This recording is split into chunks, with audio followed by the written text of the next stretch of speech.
Animalis, l'expert du bien-être et de la santé de vos animaux depuis 20 ans présente Sud Radio Vos Animaux, 10h-11h, Natacha Harry. Bonjour à tous et bienvenue dans Vos Animaux. Merci de votre fidélité. Alors au programme aujourd'hui, la marche en laisse. Un basique, mais pas si évident à apprendre à son chien à marcher en laisse. C'est un peu le b.a.-ba de l'éducation canine. Pourtant, nous le verrons avec Catherine Collignon, fondatrice du réseau Animalin. Ce basique n'est pas forcément si évident à maîtriser. Côté faune sauvage, on vous expliquera ce qu'est la grippe aviaire qui, une fois de plus, fait la une de l'actualité. On essaiera de comprendre ce qu'est cette maladie et ce qu'il faut en craindre. Et puis enfin, avec Shaina Lebeau, qui est communicatrice animale, nous allons apprendre à dialoguer sans parole avec nos animaux de compagnie, communiquer avec eux pour mieux les comprendre. C'est ce qu'elle propose dans l'école qu'elle a créée et elle a écrit un livre à ce sujet qu'elle nous présentera. Bienvenue dans Vos Animaux, on vous retrouve d'ici quelques instants. À tout de suite. Animalis, l'expert du bien-être et de la santé de vos animaux depuis 20 ans présente Sud Radio Vos Animaux et vous. Bonjour Catherine Collignon, merci une nouvelle fois d'avoir accepté l'invitation de Sud Radio. Vous allez bien ? Oui, je vous remercie. Merci à vous de m'avoir invité une nouvelle fois. Alors Catherine, vous êtes éducatrice canine pour ceux qui ne vous connaissent pas. Vous êtes à l'origine du réseau Animalin et vous êtes surtout notre experte pour toutes les questions d'éducation canine. Avec vous, on va parler ce matin d'un basique, mais un basique pas si simple, la marche en laisse. D'ailleurs, n'hésitez pas à nous appeler au 0826 300 300. Si vous souhaitez interroger Catherine Collignon sur la marche en laisse avec votre chien, vous êtes bien sûr les bienvenus sur l'antenne de Sud Radio. Catherine, première question toute simple. Pourquoi faut-il apprendre la marche en laisse à son chien ?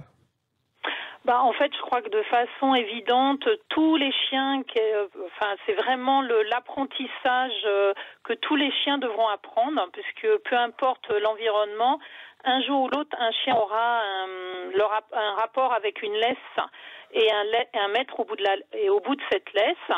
Que ça soit pour aller chez le vétérinaire, si ce n'est que le cas en fonction de là où vit le chien, mais ça peut être la balade de tous les jours. Et en plus, un chien qui tire en laisse, c'est dangereux pour le maître. Ça a des retours souvent négatifs sur le chien qui vont avoir un impact sur la relation, sur le rappel. En fait, bizarrement, la marche en laisse, ça a une incidence sur moult comportements. Ça conditionne finalement beaucoup de choses dans la relation que l'on a avec notre chien. Donc il faut bien s'y prendre. Et c'est pas si simple, c'est ce que je disais en introduction. Alors, pour bien s'y prendre, déjà, on commence à partir de quel âge cet apprentissage ?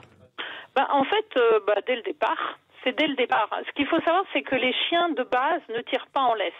Et que tous les chiens qui tirent en laisse, ce sont les maîtres, sans s'en rendre compte dans leur quotidien, qui ont appris au chien à tirer en laisse. C'est-à-dire que le chien a cru que, en fait, c'était une possibilité de tirer soit quand il est stimulé par l'environnement, soit de façon systématique pour avancer plus vite, pour aller là où il a envie d'aller.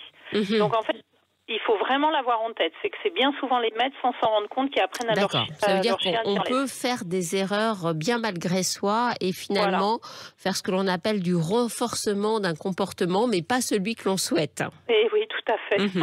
Alors pour être vraiment très basique et très pragmatique, pour apprendre la marche en laisse à son chien, Catherine, donc on a bien compris, on démarre dès qu'on a l'animal. Que faut-il comme matériel pour cela ? Est-ce qu'on prend un collier ? Est-ce qu'on prend un harnais ? Ensuite, quel type de laisse ? Une courte, une longe, une longue laisse ? Voilà, il y a quand même beaucoup de choses. Il y a aussi ces laisses qui sont rétractables. Qu'est-ce que vous conseillez ? Alors, en ce qui me concerne, mais après, il y a plusieurs tendances dans le milieu du chien. En tout cas, il faut des accessoires qui ne soient pas douloureux pour le chien. Ça, c'est la base. Donc, le harnais à la base, même si le maître s'y prend mal au bout de la laisse, l'impact sera toujours moins douloureux sur le chien. Alors que si le maître s'y prend mal avec un collier, l'impact est beaucoup plus... il y a beaucoup plus d'impact physique et il peut même y avoir, pour certains colliers, des étranglements qui écrasent les trachées, etc. Donc ça, c'est des accessoires à bannir complètement. Tout ce qui est extrêmement douloureux, d'ailleurs, on n'a pas à faire mal à son chien. Donc ça, c'est la base. Et après, je dirais, moi, je suis plutôt pour des laisses à peu près de 1,20 m environ. D'accord, c'est précis, c'est bien. Ensuite, je suis pas pour les longes. parce que en fait, je pars du principe que soit le chien est en laisse avec nous, et à ce moment-là, il est en contact avec le maître, il est avec le maître, ou alors il est libre. D'accord. Même pour le démarrage de l'apprentissage, une longe, donc c'est-à-dire une laisse très très longue, qui pourrait sembler assez sécurisante, vous la déconseillez? Alors je la déconseille pas, évidemment il faut tenir compte de l'environnement, donc c'est toujours la même chose, mais en tout cas si on utilise une longe, c'est pas la longe qui apprend au chien à suivre le maître, ce n'est pas la longe qui apprend la marche en laisse. Si on met une longe, c'est déjà pour mettre en place un apprentissage et sécuriser son chien par rapport à l'environnement. Donc je prends un exemple tout simple, je vis en plein Paris, je suis dans un parc où non loin une route est très passante, énormément de voitures, donc évidemment là je vais pas dire ne mettez pas de longe, il y a des risques. Sauf que j'ajouterais au niveau de la longe, et ça c'est vraiment un conseil que je vais donner à tout le monde parce qu'actuellement il y a énormément de chiens en longe, c'est de ne jamais lâcher la longe. C'est-à-dire oui, parce qu'un chien qui se sauve avec une longe, la voiture pourra éviter le chien, mais ne pourra pas éviter la longe, et c'est le coup du lapin assuré. Le chien est mort. Donc en fait, c'est extrêmement dangereux de lâcher un chien avec une longe qui traîne. Voilà, donc ça c'est mon conseil. Après, voilà. Et même si le chien se sauve avec une longe, c'est toujours prendre des risques, faire prendre des risques inutiles au chien. Très bien. On va donner la parole à un premier auditeur qui s'appelle Christian. Bonjour Christian. Oui, bonjour Natacha. Merci beaucoup d'être avec nous. Vous avez du soleil dans la voix, ça fait plaisir à entendre. Oui, c'est toujours un plaisir de participer à votre émission. Je vous adore. Bon, écoutez, alors Christian, quelle est votre question? Est-ce que vous avez un problème de marche en laisse avec votre chien? Alors, non, pas particulièrement. Bon, c'est vrai, moi j'ai un chien. Alors, différence entre les deux chiens que j'ai eus. Moi, j'ai eu comme vous, un Golden Retriever, qui est très facile à emmener en laisse parce qu'il obéissait bien. Et on l'a eu tout petit, donc bien sevré par sa mère. Et là, on a un croisé Beagle anglo-français qu'on a sauvé, je veux dire, d'une maltraitance de sa mère. Donc, un peu plus sauvage qu'on a eu, donc plus difficile à emmener en laisse pour se promener. Bon, ça a été difficile au plus difficile début. Pourquoi, Christian? Parce qu'il tire? Parce qu'elle tire beaucoup. Ouais. D'accord. Ouais. Et si j'étais pas costaud, vous pourriez mettre des rollers, elle vous tire sans problème. Hein. Alors vous savez quoi, Catherine Collignon n'est pas à côté de moi en studio, elle est par téléphone, mais la connaissant, je suis sûre qu'elle est en train de sourire quand vous dites si j'étais pas costaud. Je vais vous faire réagir, Catherine, par rapport à ce que vient de nous expliquer Christian, puis après je vais continuer bien sûr à vous laisser la parole, Christian. Merci. Alors, il y a peut-être deux choses, c'est-à-dire qu'un chien qui a peur ou qui est très mal à l'aise avec l'environnement peut tirer par envie de fuir. Donc en fait, il va y mettre toutes ses forces et en fonction de la réponse du maître aussi en face, le maître va faire augmenter son insécurité vis-à-vis de l'environnement. Donc là, on n'est pas tellement uniquement dans un problème de chien qui tire en laisse, on est aussi dans un problème de chien qui a un problème avec l'environnement. Donc il va falloir travailler sur ce problème d'environnement. Ça, c'est la première chose. Ensuite, il y a normalement, si on a bien compris la façon dont on doit apprendre un chien l'apprentissage de la marche en laisse, on n'a pas besoin d'être costaud. Pourquoi? Parce que la plupart des gens mettent toute la puissance de leur corps, de leur force en haut du corps pour tenir leur chien, alors qu'en fait, la puissance doit être mise en bas des jambes, sur les jambes. Il faut un très bon ancrage au niveau du sol et avoir une décontraction plutôt du haut du corps. Et ça a un impact direct déjà sur le chien, sur la façon dont il va percevoir la personne au bout de la laisse. Donc ça, c'est la première recommandation. Des bons appuis, Christian, comme en rugby. Très bons appuis, il n'y a pas de souci. Comme dans tous les sports d'ailleurs. Comme dans tous les sports, on demande toujours des bons appuis. Donc ce qui fait que donc vous savez de quoi je parle en fait au niveau des appuis et de la mobilité des appuis et une décontraction du haut du corps. Ensuite, le chien est un animal au comportement social comme l'humain. Donc en fait, c'est une invitation sociale la marche en laisse. Donc on met. Alors là, il faut nous expliquer, Catherine, parce que c'est un peu abstrait comme notion, l'invitation sociale. Alors, on va prendre un exemple humain, en fait, parce que c'est exactement la même chose. Si je marche en ville avec une je vais te placer de côté quand je vais m'adresser à elle. Donc je l'invite socialement à être avec moi. Donc je vais toujours la regarder, je vais être en contact avec elle au niveau visuel et je vais être en contact aussi, mon corps va être de côté, de profil. Je ne suis pas en face, en train de marcher en face aussi. Il y a des obstacles, mais en tout cas, je vais avoir une attitude qui donne envie à l'autre d'être avec moi. Ça a un impact énorme sur le chien. Ensuite, je vais être au niveau de mon haut du corps. Et si je ne peux pas parler à mon ami et que je veux l'inviter à me suivre, je vais effectivement par mon ancrage emmener mon corps vers la gauche ou vers la droite, qui va lui indiquer mon envie d'aller à droite ou à gauche. C'est très subtil tout ça finalement. Il y a une communication non verbale qui intervient pour accompagner le chien dans ce qu'on a envie qu'il fasse. Alors, si on veut travailler en positif et si on veut travailler dans la relation, si on veut travailler dans l'envie d'être ami avec son chien et si on a envie de travailler sur l'envie du chien d'être ami avec nous, c'est impératif de comprendre ça. C'est-à-dire que on se promet un ami, on ne force pas un ami à être avec nous et on n'est pas douloureux pour lui faire comprendre qu'il doit être avec nous. Ça, c'est la base de la philosophie. Ensuite, on a un moyen tout simple, c'est la gestion de nos jambes et l'invitation au chien de nous suivre. Donc, en revanche, on va marcher par exemple à gauche, on va inviter avec notre comportement social, on va faire comprendre au chien qu'on va à gauche, on ne le force pas à venir à gauche en tirant un grand coup, en donnant des saccades pour qu'il vienne vers nous, et le chien va naturellement nous suivre parce que c'est un animal au comportement social. Donc en fait, il n'y a même pas à lui apprendre, c'est complètement, purement instinctif chez lui, il va nous suivre et il va apprendre déjà à nous suivre dans nos déplacements. Par contre, si mon chien tire en laisse, ça c'est une subtilité au niveau de l'apprentissage, et que je m'arrête et que je mets un grand coup au chien pour qu'il arrête de tirer, je lui apprends à arrêter de tirer quand il est en train de tirer, mais je ne lui apprends pas à ne pas tirer en laisse. D'accord. Alors je ne sais pas si on comprend la subtilité. C'est pour ça que le chien en fait va s'arrêter de tirer et à un moment où vous remarchez, il retire. Parce qu'en fait, dans la coup qu'on donne ou dans la puissance que l'on met, parce qu'on ne peut pas toujours mettre de la puissance dans le haut du corps. Donc en fait, on va leur mettre que de temps en temps quand on n'en peut plus. Et le chien va apprendre qu'il doit arrêter de tirer, enfin qu'il doit s'arrêter presque. Mais dès qu'on va relancer un mouvement, il va retirer en fait.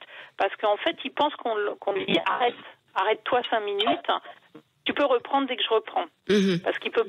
Et en fait, nous, ce qu'on veut, c'est un chien qui ne tire pas en laisse quand on marche. C'est pour ça que c'est très technique, finalement, Catherine Collignon, tout cela. On a l'impression que c'est simple, mais pas du tout. En fait, parce que c'est à l'inverse de ce qu'on fait. En fait, non, c'est pas technique parce que c'est ce qu'on pourrait faire naturellement. Si quelqu'un a aucune notion d'apprentissage, on lui a rien inculqué, il va le faire relativement naturellement.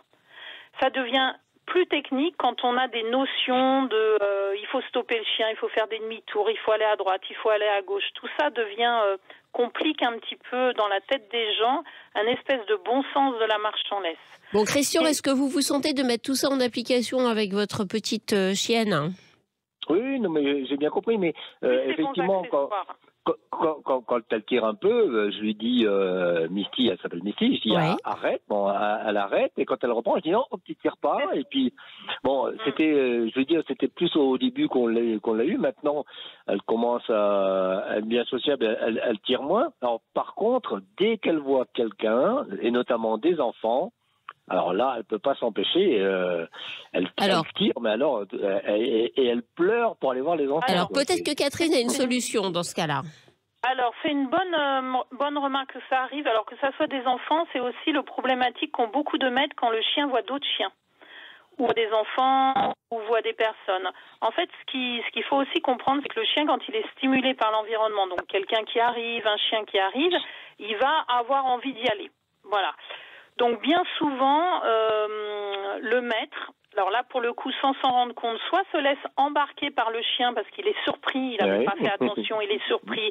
Donc le fait de se faire embarquer, ça prouve que l'ancrage n'est pas bon au sol, ça c'est déjà la première chose, c'est le haut du corps qui est sollicité, donc là où va la tête va le corps, donc votre corps suit. Le problème c'est qu'à chaque fois que vous êtes déstabilisé par le chien, on récompense un petit peu le chien d'avoir tiré. D'accord ? Ça, c'est la première chose qu'il faut comprendre. Donc, il recommencera, il fera un effort, parce que vous allez le récupérer, il va s'arrêter, mais il recommencera.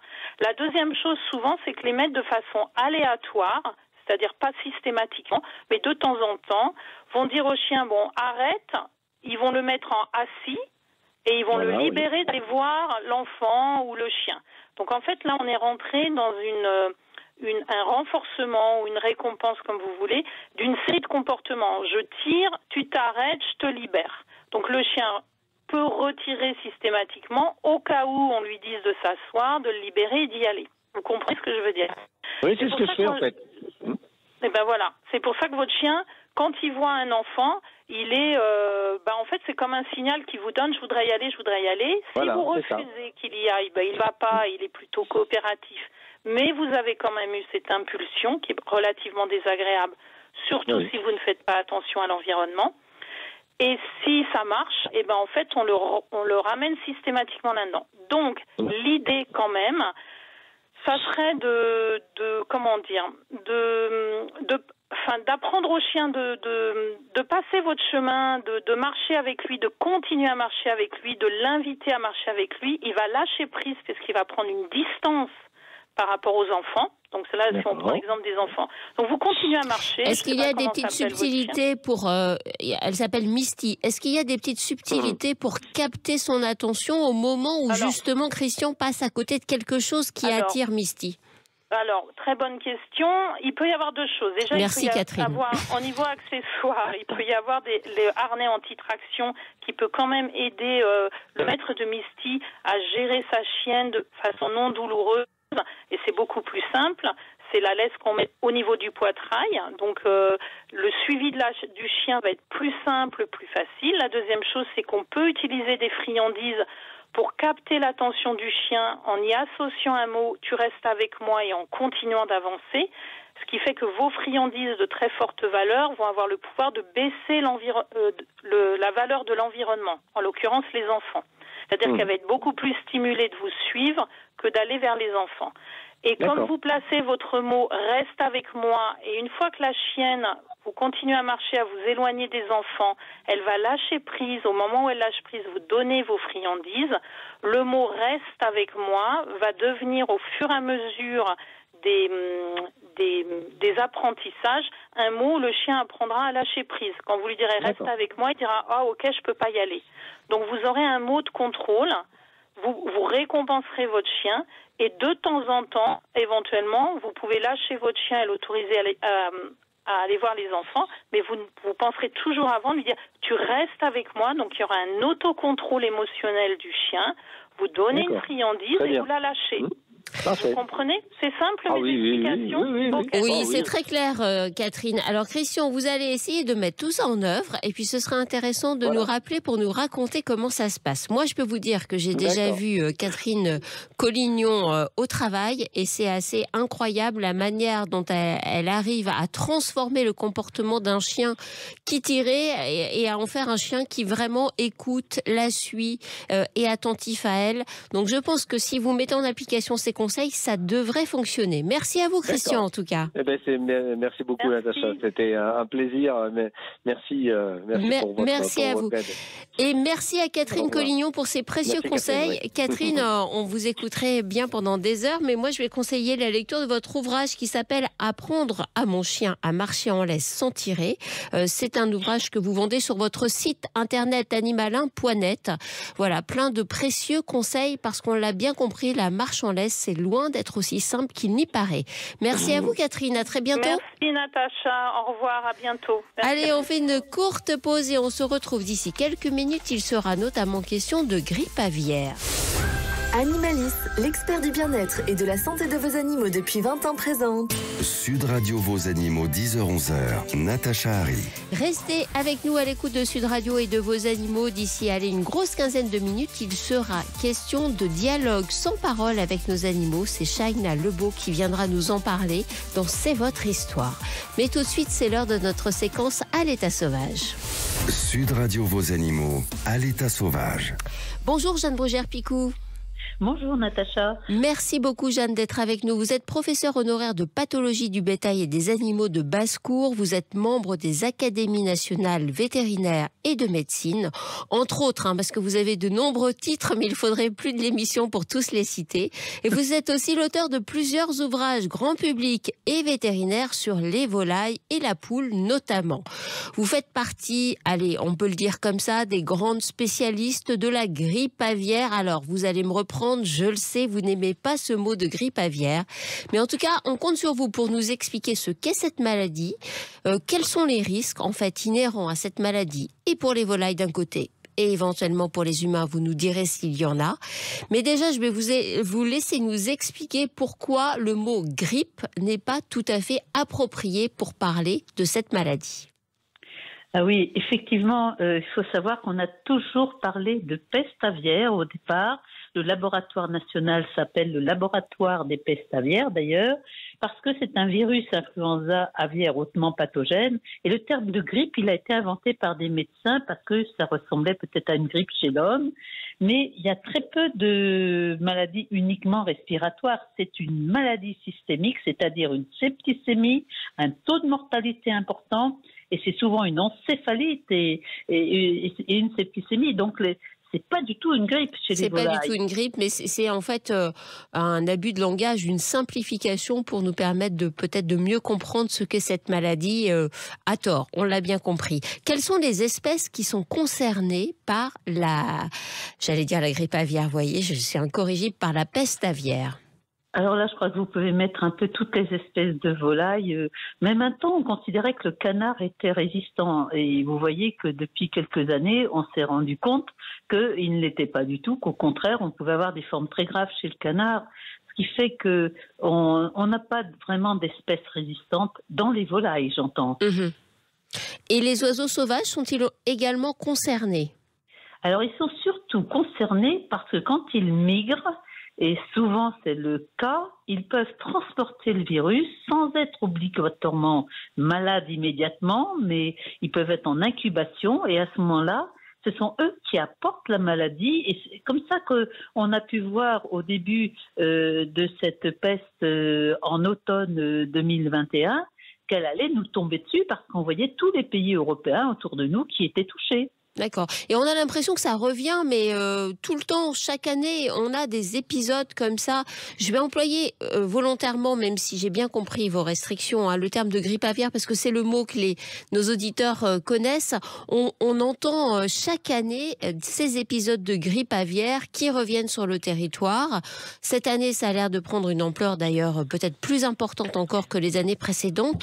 Comment explique-t-on cette récurrence, Jeanne Brugière-Picou? Alors justement, il faut savoir que jusqu'en 2006, on n'en avait jamais eu en France. Et c'est finalement, vous savez, la fameuse grippe aviaire asiatique qui est venue très progressivement jusque dans la Dombe et qui a touché des oiseaux sauvages. Et ces oiseaux sauvages, finalement, mouraient. C'était des cygnes, des canards. Et à un moment, les journalistes sont venus, ils étaient une centaine là où des animaux étaient morts. Et finalement, ils ont pataugé près de l'étang où on avait trouvé ces animaux. Et puis, ils ont pataugé aussi à côté d'un élevage de dinde. Et c'est comme ça que l'élevage de dinde a été contaminé parce qu'une personne n'a pas mis bien les pieds dans le pédiluve pour être sûr qu'il n'y ait pas de contamination de l'élevage. En 2 jours, l'élevage de dinde était complètement mort. Quels sont les chiffres actuellement là, de cette épidémie ? Alors, ils sont dramatiques. Jamais on a eu une épizootie aussi importante. On a plus de 1000 foyers en France. On a plus de 10 millions de volailles abattues. C'est catastrophique. Peut-être faut-il réexpliquer à nos auditeurs pourquoi on abat les volailles comme ça de manière préventive. Parce que ça paraît drastique en fait comme mesure. Oui, on est obligé parce que c'est une maladie extrêmement contagieuse, d'où le terme de peste d'ailleurs. Et surtout, on sait que si un élevage est contaminé, il peut y avoir en fait une contamination d'un élevage voisin par le vent. Le vent suffit. Ah oui, le vent suffit comme vecteur. Il ne faut pas que ça passe par un autre animal ou par, je sais pas, un camion par exemple. Obligatoirement les oiseaux migrateurs. Mais il y a aussi les mesures de biosécurité qui ne sont pas prises. Quand on part d'un élevage à l'autre, ce Parfois, c'est même les pneus d'une voiture, parce qu'il n'y a pas obligatoirement ce qu'on appelle un autoluve qui désinfecte les pneus quand on passe d'un élevage à l'autre. D'accord. Alors, 1000 foyers, c'est considérable. 10 millions de volailles abattues, c'est effectivement considérable en termes de retombées économiques pour tous ces éleveurs. Là, on a parlé du risque pour les volailles, mais y a-t-il un risque pour l'être humain ? Alors là, il y a un communiqué de l'Académie nationale de médecine du 22 décembre 2021, que j'ai d'ailleurs rédigé, pour justement expliquer que c'est une catastrophe pour les élevages et un risque exceptionnel pour l'homme. Il n'y a jamais eu de cas humain en France. Et ça, ah oui, quand vous dites risque exceptionnel, c'est-à-dire risque rarissime.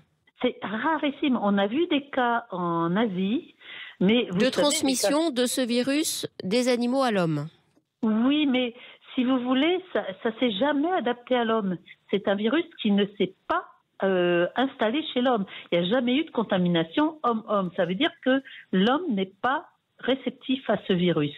Et s'il est réceptif, on peut quelquefois trouver des sérologies positives, on peut trouver ce virus, mais il faut qu'il atteigne les alvéoles pour qu'il y ait une sérologie positive. Ça veut dire que quand on vous dit tout d'un coup, ça s'est passé il y a 1 an en Russie, ça y est, il y a une contamination humaine parce qu'il y avait 400 000 poules qui étaient touchées, mais en fait, les gens n'étagens pas malades, ils avaient une sérologie positive parce que quelques plumes avaient dû toucher les alvéoles et donner une petite sérologie positive, mais les gens n'étaient pas malades. D'accord. Est-ce qu'on peut continuer à consommer de la volaille sans risque ? Bien entendu, du foie gras, de la volaille, des œufs.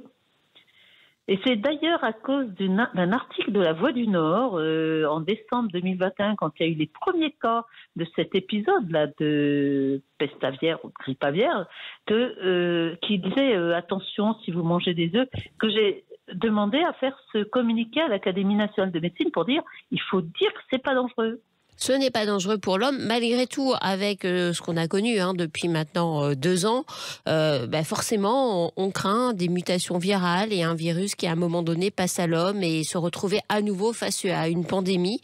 Est-ce que ça, c'est, dans un scénario très noir, envisageable ? Alors, c'est toujours envisagé par les virologistes, mais depuis qu'on a eu cette fameuse grippe aviaire à Chincainan dans les années de 96 en Asie, on n'en a jamais eu. Donc, on a toujours fait peur aux gens. N'oubliez pas, au moment de 2005, ce livre de Monsieur Derennes qui annonçait grippe aviaire en France, 500 000 morts. Il n'y a jamais eu, c'est un seul mort d'ailleurs en France. Bon, donc vous êtes plutôt rassurante sur ce sujet. Ah bah bien sûr, heureusement. J'avais même écrit un livre propos dans le Figaro à cette époque en disant grippe aviaire, de quoi parle-t-on au juste ? En disant que c'était la peste aviaire, que j'en avais pas peur et que si j'allais en Asie, j'avais plus peur des moustiques que des volailles. D'accord. Est-ce que il est possible de vacciner les oiseaux contre cette maladie ? Oui, c'est possible, mais c'est comme on peut dire que c'est quand on peut pas faire autrement. Alors il y a des vaccins effectivement. Là, on pourrait peut-être imaginer avoir recours à la vaccination justement pour éviter que toutes ces volailles soient abattues, ou est-ce que ce n'est pas préconisé dans ces circonstances-là ? Alors c'est très difficile parce qu'il ne faut pas oublier qu'il faut un vaccin spécifique. Alors il y a des H5 ou des H7. Et puis il faut vraiment un vaccin efficace à 100%.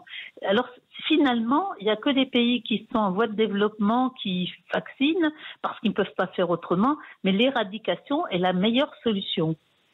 Bon, eh bien écoutez, merci beaucoup Jeanne Bruguère-Picou pour ces propos à la fois éclairants sur ce sujet de grippe aviaire et en même temps rassurants en ce qui concerne les êtres humains. On a bien assez d'une pandémie, on n'a pas envie d'en avoir une deuxième. Merci à vous Jeanne. La Covid. Et je rappelle le nom de l'un de vos nombreux ouvrages, Grippe aviaire, les bonnes questions, les vraies réponses. C'est aux éditions Milan Actu. Merci beaucoup Jeanne Bruguère-Picou. Merci Natacha. Allez, c'est l'heure maintenant de notre question veto. Sud Radio Vos Animaux. Question veto. Et c'est Boris qui est avec nous. Bonjour Boris. Bonjour. Je vous écoute Boris. Eh bien, j'ai une petite question. Oui, ça tombe bien. C'est la séquence. Super. Alors, dites-moi. J'ai mon chat depuis bientôt 3 ans. C'est un petit chaton que j'avais trouvé jeté à la poubelle. Donc on a été très proches tout le temps, très longtemps. On a fait tous les confinements ensemble. Oui. Donc je vis sur Paris. On était H24 ensemble. Et l'été, je le laisse à la campagne chez mes parents, dans le Perche. Oui. Et à chaque fois que je laisse, c'est un déchirement. J'ai l'impression qu'il est malheureux, même s'il adore être dehors. Et je voulais savoir si il serait plus heureux avec moi à Paris, enfermé dans un appartement, à avoir vraiment chaud, plutôt qu'à la campagne avec moi qui vient le voir une fois de temps en temps. Pourquoi vous dites que c'est un déchirement quand vous le laissez là-bas? Qu'est-ce qu'il manifeste en fait comme comportement? Alors, c'est ce que me disent mes parents, parce que du coup, je n'y suis plus quand je pars. C'est que quand je suis là, il est tout le temps autour de la maison. C'est une maison qui est au milieu des champs, un petit peu isolée. Oui. Il est tout le temps là, et il est tout le temps avec moi, il reste ici. Et quand je pars, il ne me voit quasiment pas. Il adopte un comportement un peu différent, peut-être parce que je ne suis pas là, mais... Mais il revient. Et dès que je suis là, il revient. Et dès que je suis là, c'est fait, Mais il ne s'arrête pas de s'alimenter, enfin il n'a pas de troubles de ce type-là, des plaintes, des cris, c'est juste qu'il part en vadrouille. Ouais, et plus longtemps il peut disparaître 24 heures, ce qui fait que je vais après moi, je me fais du mouron, mais oui, il peut disparaître 24 heures, ce qui se fait strictement jamais quand je suis là. Ouais, mais je suis pas sûre que ce soit forcément de la tristesse, Boris, en fait. Peut-être que tout simplement, il profite du fait que la personne à laquelle il est attaché soit absent pour se livrer à d'autres occupations qui vont l'intéresser, comme explorer le territoire qu'il y a autour de cette maison. Avec un risque qui est le risque de perte de ce minou, d'accident, donc il faut quand même faire très attention à ça. Mais je ne suis pas certaine qu'il soit en très très grande souffrance en votre absence. Je suis désolée de vous dire ça, c'est pas cool. Non, mais je préfère, je mets pas mon ego dans ça, non, au contraire, je préfère qu'il soit content et qu'on soit très heureux de se revoir. Moi, tant qu'il n'a pas des troubles du comportement, vraiment en manifestant de l'anxiété, en ayant plus faim, vous voyez, des choses qui seraient vraiment très très inquiétantes. Là, ce que vous me décrivez, c'est plutôt un chat qui part en promenade. Donc ça, c'est un comportement qui est tout à fait normal pour un chat. Et puis, c'est top parce qu'en fait, quand vous revenez, il revient. Donc ça veut dire qu'il est content de vous retrouver. Et après, il se réadapte à sa vie en appartement. Donc finalement, c'est plutôt un chat pluriel que vous avez. Un chat qui est à la fois le chat des villes et le chat des campagnes. Donc je trouve ça plutôt rassurant.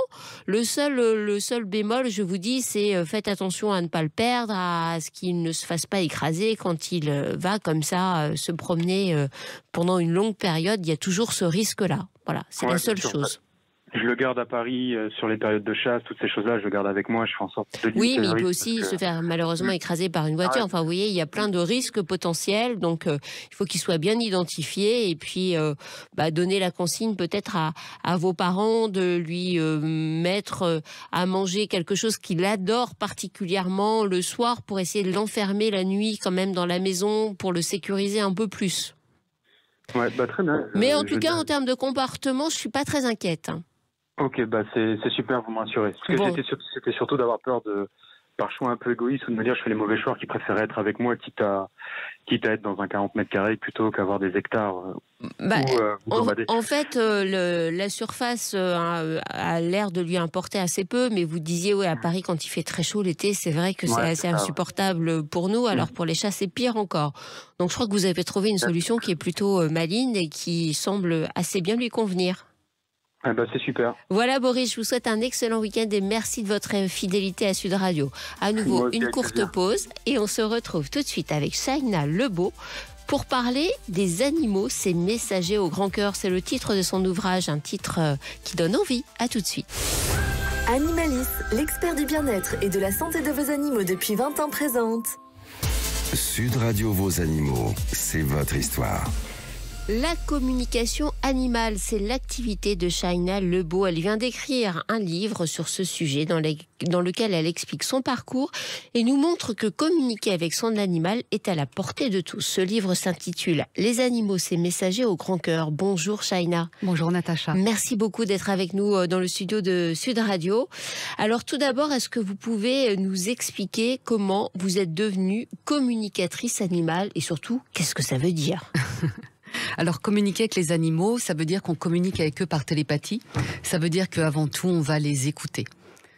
La première partie d'une communication, ça va être d'écouter sans rien induire, sans poser aucune question à l'animal, écouter juste tout ce qu'il a besoin d'exprimer spontanément. Et comment on écoute un animal ? Alors là, on rentre dans un domaine qui s'appelle la télépathie. Ouais. La télépathie, on l'a tous à la naissance, sans exception. Quand on est bébé humain, on communique avec nos parents par télépathie. D'accord. La télépathie, c'est quoi ? On va reprendre par rapport aux animaux. Ça veut dire qu'on a un émetteur, un récepteur. Les cerveaux humains émettent des ondes cérébrales et ceux des animaux aussi.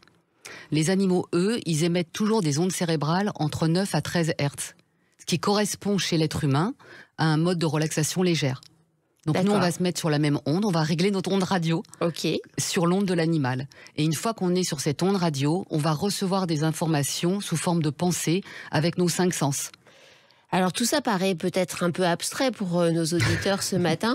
Ça veut dire concrètement que vous ressentez à l'intérieur de vous ce qu'a envie d'exprimer l'animal qui est face à vous, ou peut-être pas face à vous d'ailleurs.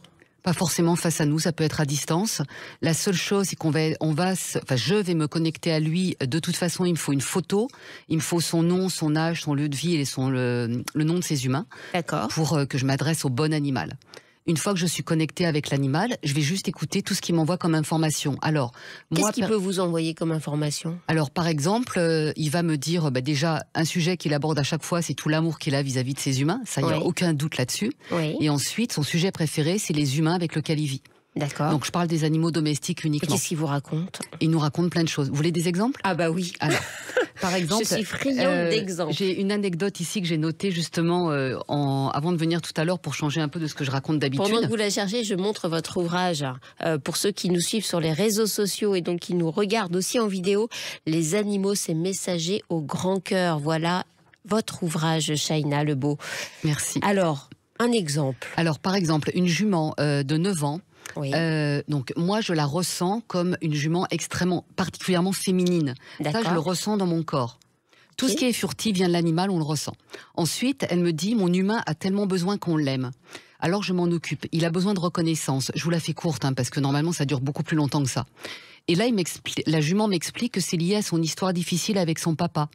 Et l'humain en question me valide ensuite, quand je lui fais le compte-rendu, qu'effectivement, il a eu enfant une relation extrêmement difficile avec son père. Mais c'est incroyable ce que vous nous racontez là. Attendez, c'est pas fini. Ça me donne des frissons. Et après, la jument me dit non, je ne baisserai pas la tête. Je garderai toujours la tête haute, quoi qu'il se passe. Et là, moi, évidemment, même pendant cette communication, j'ai beaucoup d'émotions. Oui. Je le traduis à l'être humain qui me dit c'est exactement ce que je faisais devant mon père, je lui tenais tête. Incroyable. Ensuite, j'ai ressenti un fort sentiment extrêmement présent avec une peur de l'abandon chez l'être humain. Et donc, moi, j'insiste auprès de la jument pour aller plus en profondeur. Je lui demande de quoi tu me parles, pourquoi tu me parles de ça.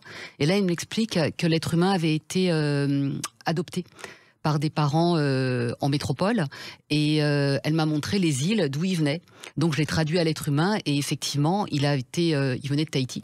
Et vous n'étiez au courant de rien de la vie de cette personne ? Les seules informations que j'ai au départ, c'est le nom de l'animal, son âge, son lieu de vie et le nom de ses humains, de tous les humains du foyer. D'accord.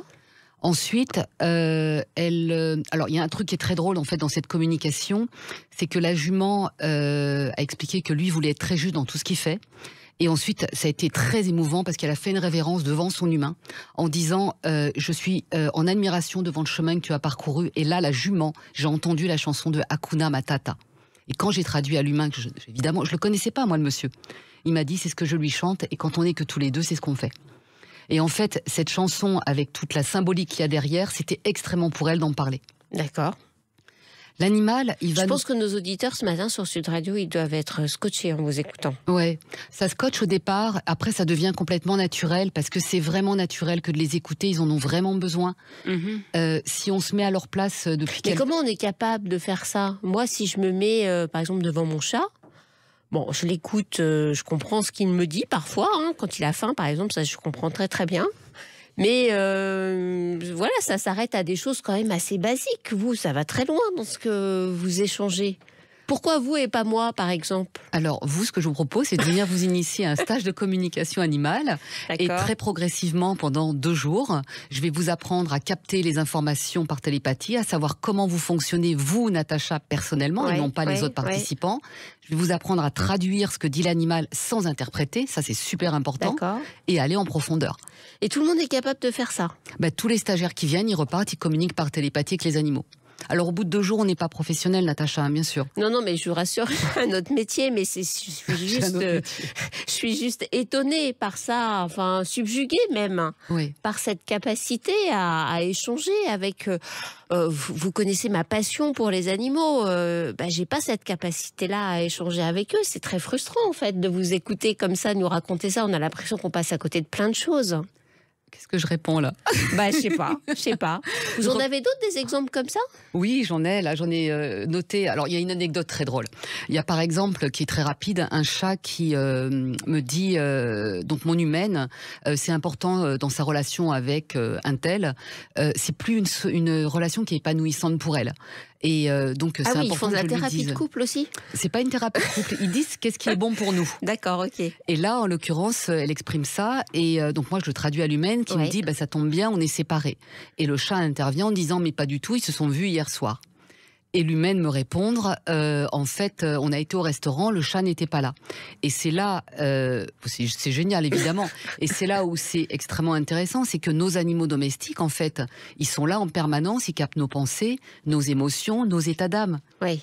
Et tout ça, ils le prennent, et qu'est-ce qu'on fait en télépathie? C'est qu'on est juste en train d'écouter ce qu'ils ont capté, et qu'est-ce qu'eux ont envie de nous dire pour qu'on soit bien, pour notre bien-être et leur bien-être. Et alors, quand vous nous racontez là ces histoires, dans quel contexte vous êtes-vous retrouvés face à ces animaux? Ce sont des gens qui vous ont appelé pour essayer de comprendre ce que la jument avait dans la tête, ce que le chat avait dans la tête. Comment ça se passe? Il y a plein de personnes qui appellent. Alors ça peut être des particuliers qui vivent avec des animaux, ça peut être des vétérinaires qui ont des difficultés, par exemple, face à un diagnostic, parce que tout est ok. Tous les examens sont OK, et pourtant, il y a un comportement, on ne comprend pas ce qui se passe. D'accord. Donc à ce moment-là, c'est super simple. On va demander à l'animal, pourquoi est-ce que tu développes ça? Qu'est-ce que tu veux nous dire? Et c'est là, et vous le savez... vous avez la réponse? C'est l'animal. Moi, j'ai pas la réponse, c'est l'animal qui explique les choses. Moi, je détiens rien, j'ai pas de don, qu'on soit bien d'accord là-dessus. Non, mais enfin, c'est quand même étonnant ce que vous nous racontez. Vous voyez, ça surprend. Vous dites que vous n'avez pas de don, mais enfin, vous avez quand même cette capacité à créer cet échange. C'est quand même pas donné à tout le monde. Tout le monde peut le faire, puisque là, on sort d'un stage à Amiens, où on avait 22 personnes. Les 22 personnes, au bout de 2 jours, communiquent aujourd'hui avec les animaux par télépathie et peuvent écouter leurs propres animaux, leur envoyer des informations et des messages. Alors, il y en a certains où ça va être 2-3 phrases, d'autres vont déjà écrire une page entière. D'accord. Citez-nous encore un autre exemple, parce que je suis curieuse de découvrir vos histoires. Alors celle-là, elle est super marrante. En fait, c'est une petite chienne bulldog. Donc tout au début, les animaux, ils se présentent d'une manière ou d'une autre. Et là, elle se présente avec un cœur dans la bouche pour exprimer son amour à ses humains. Puis là, elle me fait, moi je suis cash, je tourne pas en rond. J'aime que tout soit carré, organisé. Alors, mais c'est aussi précis que ça, vos échanges? Tout le temps. D'accord. Bon, en fait, ce qui est important, c'est pas la précision des échanges, c'est que ça parle à l'humain. Oui, mais c'est très précis ce que vous nous racontez. Et là, elle dit, petit 1, on a besoin de sortir plus souvent de la routine et du quotidien. On peut pas continuer comme ça. Mais ça, c'est validé par l'humain derrière, parce que tout ça, c'est traduit à l'humain. Oui. On a besoin d'aller plus souvent dans la campagne. Et après, j'ai appris en fait que le monsieur habitait à Saint-Étienne, en pleine campagne, depuis des années et des années. Il s'est installé en région parisienne et il souffre énormément du manque de nature. D'accord. Et elle dit, mais on peut y aller. Il y a aussi des endroits... Ensuite, elle dit, on a tous besoin de faire des trucs arrêtés, pas par obligation uniquement, mais par plaisir. Et effectivement... C'est une philosophe. C'est clair en fait, parce que le monsieur est quelqu'un qui est un ingénieur qui se pose énormément de questions, ce que je ne savais pas avant. Et elle lui dit à un moment donné, arrête tes résistances, les oui mais, les non mais, je peux pas, j'ai pas le temps, j'ai trop de travail, c'est des excuses. Et après, l'idée, c'est que l'humain trouve des solutions pour mettre en place ce que l'animal demande. C'est ça, c'est la question que j'allais vous poser. Qu'est-ce qu'ils en font les gens de tout ça, une fois que vous leur avez raconté tout ça? Qu'est-ce qu'ils changent dans leur regard sur leur animal? Alors, ça change tout. le regard sur l'animal, parce qu'en plus les animaux peuvent nous le montrer physiquement et avoir des attitudes physiques qui changent, même quand les personnes viennent en stage. Il n'est pas rare que les personnes présentes nous disent « je suis rentrée hier soir, mon chat avait un comportement qu'il n'a jamais eu ». D'accord. Mais écoutez, donc, vous êtes scotchante, Shaina. Merci infiniment d'être venue nous raconter quelques-unes de vos multiples histoires. On aurait aimé en entendre encore beaucoup d'autres. Je rappelle le titre de votre ouvrage où il y a aussi beaucoup de choses à découvrir, évidemment. Les animaux, ces messagers au grand cœur. Le secret, les écouter au-delà des mots, de Shaina Lebeau. Voilà, c'est vraiment un beau moment que vous nous avez fait vivre grâce à ces anecdotes qui sont riches de sens par rapport à l'amour que l'on peut porter à nos animaux et qu'ils nous portent bien évidemment. C'est la fin de vos animaux justement, mais on se donne rendez-vous, vous le savez, dès la semaine prochaine. Je vous embrasse, passez un excellent week-end. Ciao. Animalis, l'expert du bien-être et de la santé de vos animaux depuis 20 ans présente.